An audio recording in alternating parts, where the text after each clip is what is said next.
Takže ideme vyžrebovať tretieho výhercu. Prví dvaja nám nezdvihli. Súťaže o 3 balíčky luxusného vína od vinotéky Winter Wine Club. Spúšťame žrebovanie. A tretím výhercom sa stáva František Firi. Takže ideme volať pánovi Františkovi Firimu.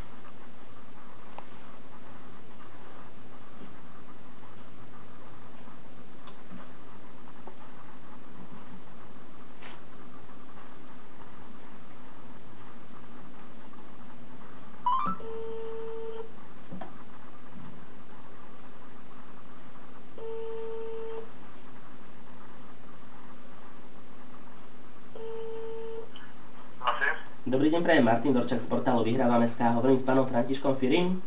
Áno, prosím. Vy ste sa u nás zúčastnili súťaže o balíčky luxusného vína.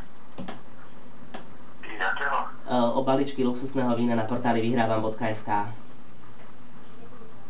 Neviem. A prečo? No, ja neviem. ferofiri@post.sk je vaša e-mailová adresa?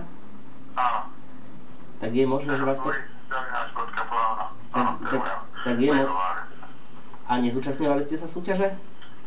Tak neviem, lebo aj žena mi v tom akože otvára tú stránku, takže ja neviem, či ona sa nezúčastnila niečoho, ale lebo to máme, to je moja stránka, ale väčšinou žena na tom pracuje, lebo doma nemáme internet, tak ona si to ako u seba tam prehľadáva v práci.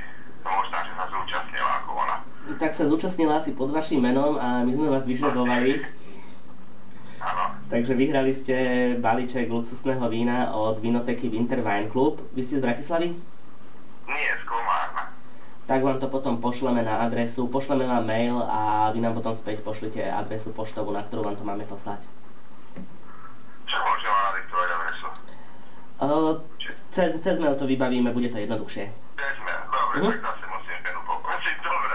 Dobre, tak gratulujem, dovidenia. A ďakujem pekne, na Vianoce to bodne.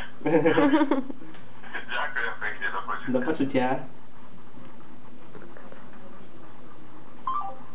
Tak pán Firi ani nevedel o tom, že vyhral a má veľmi aktívnu ženu, ale je to správna odpoveď, tak mu pošleme vinko a vyžrebujeme aj ďalších 4 výhercov.